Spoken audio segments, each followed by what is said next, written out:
Hello. तो चलिए start करते हैं। आपको पता होगा कि हम इंडियन पॉलिटी पढ़ रहे थे, उसमें से हमारे 7 से 8 लेक्चर हो गए हैं और सभी का प्लेलिस्ट भी बन चुका है, तो सीक्वेंस से भी पढ़े हैं तो आप उन्हें पढ़ सकते हैं। और डेली मैं एक वीडियो इसका यानी जो इंडियन पॉलिटी का और इंडियन इकोनॉमी का हम कर रहे हैं, है ना।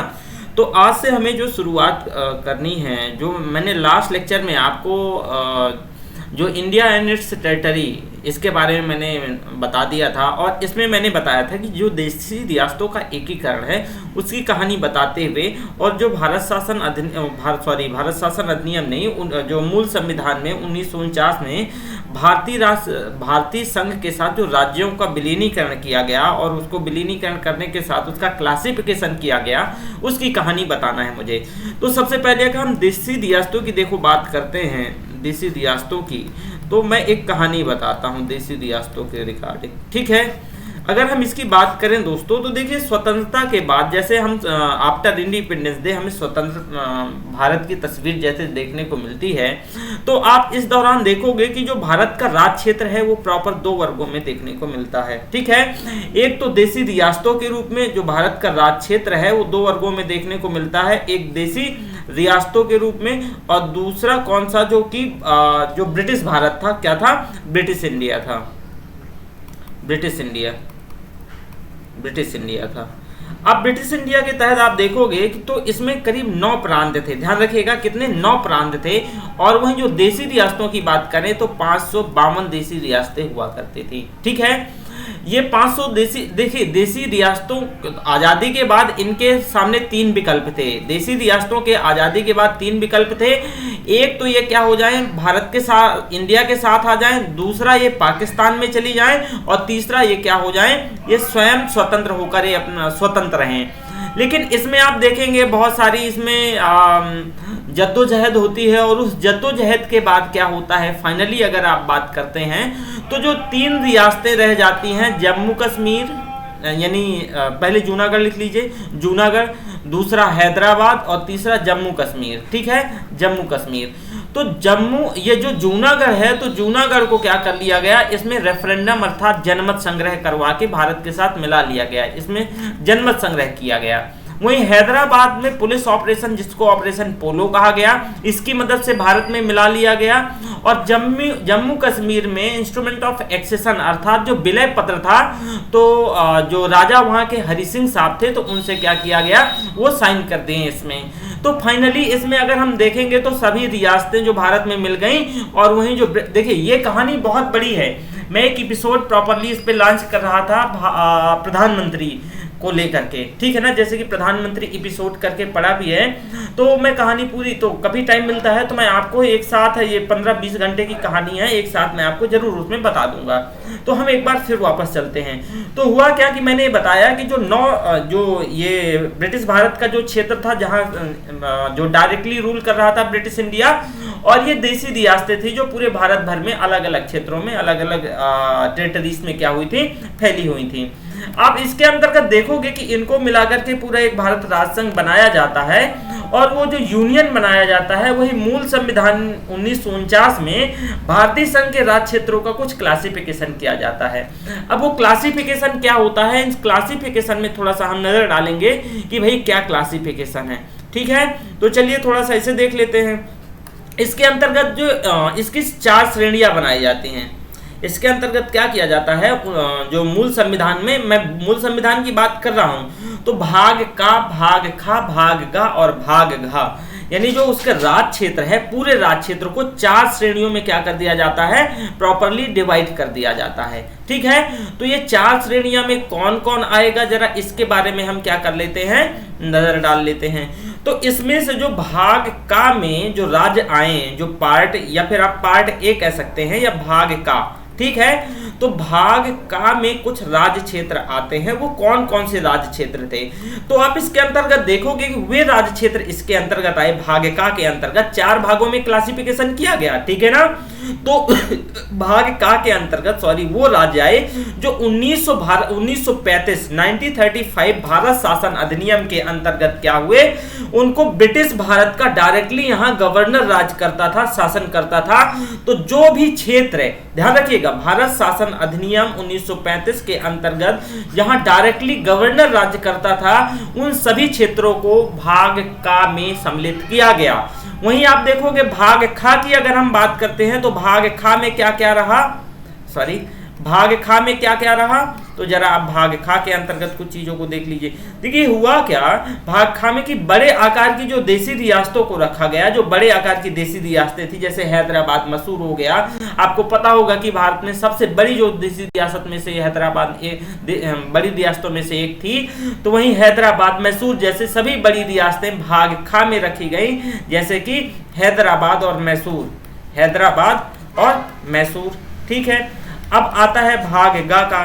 तो ब्रिटिश भारत के जहां जो चीफ कमिश्नरेट थे, ध्यान रखिएगा, ब्रिटिश भारत के जहां चीफ कमिश्नरेट का शासन हुआ करता था और कुछ शाही शासन वाले क्या थे, जो छोटी रियासतें थी, तो भाग खा के भाग गा के अंतर्गत शामिल करी गई, भाग गा के अंतर्गत शामिल की गई। वहीं अगर आप भाग घा की बात करते हैं, देखिए मैं राज्य क्षेत्र भी बता दूंगा, परेशान होने की बात नहीं है, लेकिन ये आपको इंपॉर्टेंट नहीं है, हाँ यूपीएससी के लिए। लेकिन स्टेट सिविल सर्विस में कोई भरोसा नहीं किया जा सकता, क्वेश्चन पूछता है और फैक्ट से खूब भर भर के क्वेश्चन पूछता है, तो इससे हम ये भी मैं आपको बता दूंगा कि वो कौन कौन सा क्षेत्र किसके अंतर्गत आया।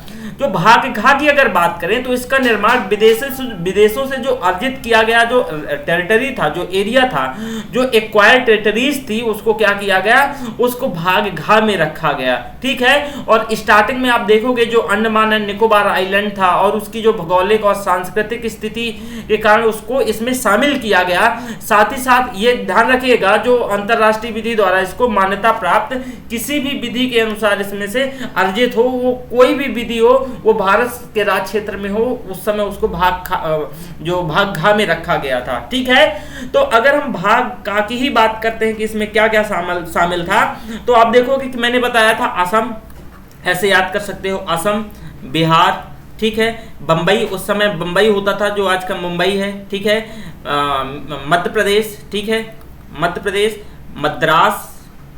मद्रास, फिर उड़ीसा और फिर संयुक्त यानी यूनाइटेड स्टेट।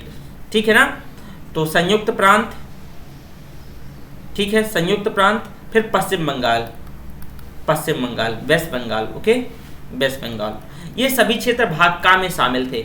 वहीं अगर खा की हम बात करते हैं तो इसमें मैंने बताया जैसे कि हैदराबाद, मैसूर हो गया, जम्मू कश्मीर हो गया, पटियाला हो गया, पूर्वी पंजाब, ये सारे पूर्वी पंजाब लिख सकते हैं आप, थोड़ा सा वीडियो को आप रोक करके यहाँ लिख लीजिएगा। यही राजस्थान, सौराष्ट्र, ट्रावनकोर, कोचीन और विंध्य प्रदेश भाग खा में क्या थे, शामिल थे। भाग गा की बात करते हैं अगर, तो भाग गा में अजमेर हो गया, भोपाल हो गया, बिलासपुर, कूच बिहार, कुर्ग, दिल्ली, हिमाचल प्रदेश, कच्छ, मणिपुर, ये सभी क्षेत्र किसमें, भाग का में शामिल थे। भाग खा की बात करें तो अंडमान एंड निकोबार आइलैंड, ठीक है ना, तो ये जरूर आपसे पूछा जा सकता है, ध्यान रखिएगा, इंपॉर्टेंट है, Andaman and Nicobar island, okay, ध्यान रखिएगा। तो ये सभी क्षेत्र कुछ इस प्रकार जो क्लासिफिकेशन किया गया 1949 में। मूल संविधान की बात कर रहा हूं, इसके बाद मैं आपको बताऊंगा कि कैसे फिर राज्यों का डेवलपमेंट होता है, किस आधार पे कई आयोग बनाए जाएंगे, अभी जो राज्यों के पुनर्गठन, रीऑर्गेनाइजेशन के बारे में हम डिटेल से बात करेंगे। लेकिन यहाँ मेरा जो उद्देश्य है आपको ये बताने का है कि भैया जो मूल संविधान 1949 का होता है, जो उस समय जो ब्रिटिश इंडिया का जो क्षेत्र था और साथ ही साथ जो वैसा वो क्षेत्र था जो जिसमें से राजे रजवाड़े राज करते थे, तो जिसमें राजे रजवाड़े राज करते थे वो तो प्रिंसेस स्टेट हो गया, ठीक है ना, यानी देसी रियासतें हो गई। और जो जहां ब्रिटिश इंडिया डायरेक्ट रूल करता था, तो मूल संविधान में जहां डायरेक्ट रूल करता था वो 9 उसे भाग का में रखा गया और उसमें 9 स्टेट रखे गए। इसके बाद जो 552 रियासतें थी उनको जो 549 थी तो बहुत आराम से शामिल कर ली गई।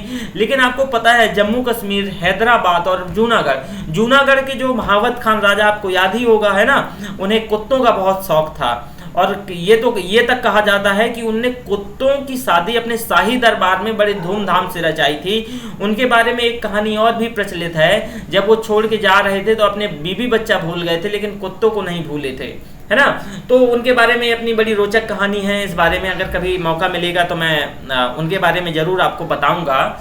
तो उनकी ये रोचक कहानी है। तो जो रेफरेंडम करवा लिया जाता है वहाँ जनमत संग्रह, और भारत के पक्ष में कहा जाता है कि एक एब्सोल्यूट मेजोरिटी के साथ यहाँ वो क्षेत्र भारत से मिल जाता है। ठीक है, इसके बाद नंबर आता है हैदराबाद का। हैदराबाद के जो निज़ाम है वो सही से एक्चुअल में देखिए, निज़ाम की अगर बात करें, वहाँ के जो प्राइम मिनिस्टर हुआ करते थे और जो निज़ाम, तो वो एकदम अड़े हुए थे। वो बहुत बड़ी रियासत भी थी, और धीरे धीरे ये भी कहा जाता है कि उनने जो पाकिस्तान को आर्म्स एंड एमिनेशंस के लिए उनने करीब 4 करोड़ रुपया का सपोर्ट करा था, 4 करोड़ रुपया का। तो एक तरीके से, और देखिए हम इस उस पर नहीं थे कि वो पाकिस्तान के साथ, बाद में वो पहले तो स्वतंत्र रहना चाहता था, आफ्टर ऑल वो पाकिस्तान के साथ मिलना चाहता था, लेकिन फिर भी हम ऑपरेशन पोलो यानी पुलिस कार्यवाही के माध्यम से इसको क्या कर लिया, भारत में शामिल कर लिया। इसके बाद आगे व्यवस्था की जाती है जम्मू कश्मीर में राजा हरि सिंह थे। वहाँ की जो अगर आबादी की बात करें तो मुस्लिम आबादी थी, लेकिन राजा वहाँ स्वतंत्र रहना चाहते थे।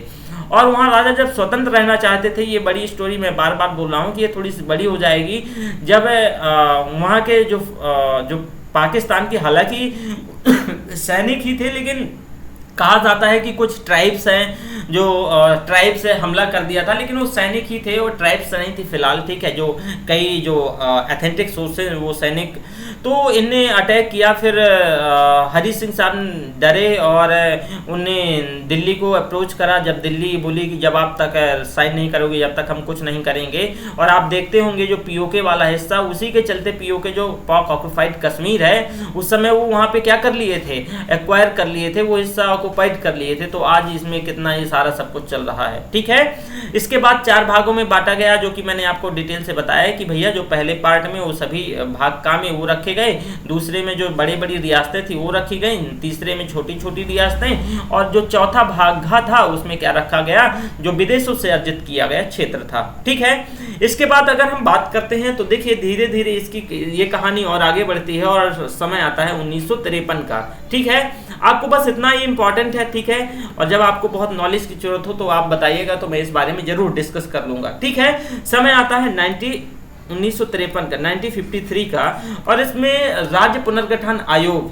ठीक है, तो इसकी सलाह, जो राज्य पुनर्गठन आयोग की सलाह आयोग ने अपनी रिपोर्ट में सौंपता है, ध्यान रखिएगा।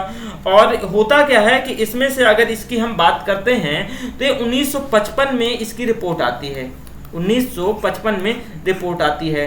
संसद ने 7वें संविधान संशोधन अधिनियम 1956 के अनुसार 7वां संविधान संशोधन 1956 लाती है, और उनके अनुसार अनुसरण करते हुए राज्यों का जो रीऑर्गेनाइजेशन है 1956 के माध्यम से भारत का जो पूरा एरिया है, जो पूरी टेरिटरीज है, उसको 2 वर्गों में विभाजित कर दिया गया। और 2 वर्ग कौन कौन से थे, एक स्टेट था, दूसरा यूनियन टेरिटरी था। ठीक है, यूटी था। ठीक है, आप देखेंगे कि इसमें से जो भाग का के इसको हम डिटेल से एक्सप्लेन करेंगे अगले उसमें, लेकिन थोड़ी सी मैं एक चीज़ और आपको बताना चाहूँगा कि इसमें से जैसे कि यही राज्य पुनर्गठन आयोग जो स्टेट्स रीऑर्गेनाइजेशन कमीशन है, तो उससे पहले हम धर आयोग के बारे में बात कर लेते हैं, क्योंकि इसमें इसको बात करना जरूरी है। ठीक है, तो देखिए जून की बात है, जून 1948 में, 1948 में होता क्या है, जून 1948 में भारत सरकार के द्वारा एस.के. धर साहब के अध्यक्षता में, एस.के. धर, ठीक है, एस.के. धर साहब की अध्यक्षता में एक भाषाई प्रांतीय आयोग का गठन किया जाता है। कब? भाषाई प्रांतीय आयोग का गठन किया जाता है। और यही जो रिपोर्ट है 1948 में आयोग ने क्या करी कि अपनी रिपोर्ट प्रस्तुत करी। ठीक है, एक मिनट मिटा लें। सो आगे, तो ये जो धर आयोग है वही 1948 में ही अपनी रिपोर्ट क्या कर देते हैं, ये प्रस्तुत करते हैं, जिनमें से राज्यों के पुनर्गठन का आधार भाषाई न रखकर ये प्रशासनिक सुविधा दे देते हैं। तो आपको इसमें से जो एस.के. धर साहब हैं, एस.के. धर साहब हैं, आपसे ये इंपॉर्टेंट क्या है कि इनने क्या अपना आधार बनाया, इनका बेस क्या था, इनका बेस था कि भैया प्रांतीय आधार पे भारत का विभाजन नहीं किया जा सकता है। जो राज्यों का पुनर्गठन है, विभाजन तो नहीं कहेंगे, जो राज्यों का रीऑर्गेनाइजेशन है, स्टेट रीऑर्गेनाइजेशन है, उसका आधार क्या होना चाहिए, लिंग्विस्टिक नहीं होना चाहिए, भाषा नहीं होना चाहिए, उसका आधार क्या होना चाहिए, प्रशासनिक सुविधा होना चाहिए। आपसे क्या क्वेश्चन पूछेगा, कि जो धर आयोग ने जो धर आयोग कमीशन था वो किस चीज को सपोर्ट कर रहा था, उसने क्या अपना फाइनल कंक्लूजन दिया। तो प्रशासनिक आधार पे क्या किया जा सकता है, जो प्रशासनिक आधार पे, ध्यान रखिएगा, प्रशासनिक आधार पर इनने अपना फाइनली कंक्लूजन दिया। इसके बाद अगला कमेटी का नंबर देखिए, अभी भी लगातार भाषाई आधार पे, क्योंकि आप देखते हैं साउथ इंडिया, जब साउथ इंडिया की अगर हम बात करेंगे तो उस समय जो इंग्लिश और हिंदी को लेकर के, तो इंग्लिश तो ऑब्वियस है कि ये क्या किया गया, जो हिंदी है, आज भी ध्यान रखिएगा, आपको दिमाग में बहुत कुछ चीज़ें चलती रहती कि राष्ट्रभाषा है, हिंदी राष्ट्रभाषा नहीं है, ध्यान रखिएगा, ये कागज पत्थर के लिए ऑफिशियल लैंग्वेज है। तो हिंदी और इंग्लिश को ऑफिशियल लैंग्वेज माना गया, तो हिंदी का बहुत विरोध हुआ साउथ इंडिया में। तो लगातार भाषाई आधार पे प्रांतों के विभाजन की मांग चल रही थी। इसके बाद जब ये कोई सॉल्यूशन नहीं निकला, लगातार आंदोलन बढ़ते गए, तो 1949 में एक और समिति का गठन किया गया, 1948 में ही लगभग एक समिति का और गठन किया गया दिसंबर में। और ये जो विवाद लगातार गहराता जा रहा था क्योंकि इसके कोई सलूशन निकला नहीं था। तो जवाहरलाल नेहरू, इसमें 3 सदस्य थे, जवाहरलाल नेहरू, इसको पीबीबी कमेटी भी कहा जाता है। तो पटेल, जवाहरलाल नेहरू और पिट्टाभी सीतारामैया, ठीक है, तो जेपीबी बोला जाता है, जवाहरलाल नेहरू, सरदार पटेल और पट्टाभी सीतारामैया। तो जो ये कमेटी थी, इसका नेतृत्व अगर सीतारामैया के नेतृत्व में गठित की गई, और जेपीबी जो कमेटी थी, समिति ने ये 1949 में अपनी रिपोर्ट सौंपी। और इसका उद्देश्य क्या था, अब ध्यान रखिएगा, जो जवाहरलाल नेहरू, जेपीवी, ठीक है, तो जवाहरलाल नेहरू, पिट्टाभी सीतारामैया और सरदार पटेल साहब, ठीक है। तो इसमें क्या हुआ, ये जो जेपीबी कमेटी थी, अगर हम जेपीबी कमेटी की बात करते हैं तो जेबीपी, ठीक है, जेबीपी है यहाँ, जेबीपी, ओके, जेबीपी यानी जवाहरलाल नेहरू, पिट्टाभी सीतारामैया, सरदार पटेल साहब, इनके नेतृत्व में। तो इसने अपना जो फाइनल कंक्लूजन दिया, इनने भी भाषा के आधार को क्या कर दिया, वो कर दिया, भाषा के आधार को सस्पेंड कर दिया। और इनने कहा कि भाई देखो, कुछ वर्षों तक इसको थोड़ी से पोस्टपोन करते रहो, क्योंकि यूनिटी, सुरक्षा के लिहाज से यूनिटी बहुत ज़्यादा जरूरी है, ठीक है। फिर इसके बाद आपको पता होगा कि एक आंदोलन पोट्टी श्रीरामुलु, एक कांग्रेसी नेता होते हैं 1953 में, और इनका निधन हो जाता है। आमरण अनशन 53 दिन की करीब है, ये आमरण अनशन करते हैं, और इनका मांग होता है, भाषाई आधार पे क्या करते हैं, मांग करते हैं राज्यों की। तो इनका निधन हो जाता है। जब ऐसा होता है, ये तेलुगु भाषी, ये क्या चाहते थे कि तेलुगु भाषी जो पृथक राज्य के रूप में एक राज्य की मांग कर रहे थे। इसके बाद आप देखेंगे, एक जैसे इनका गठन के बाद तुरंत आंध्र प्रदेश का गठन भी किया जाता है, इनके निधन के बाद, और ये काफ़ी दर्दनाक घटना होती है। इसके बाद एक तीसरा आयोग आता है, फजल अली आयोग। और आप देखोगे जो फजल अली आयोग है 1953 में सरकार के द्वारा 3 सदस्यीय राज्य पुनर्गठन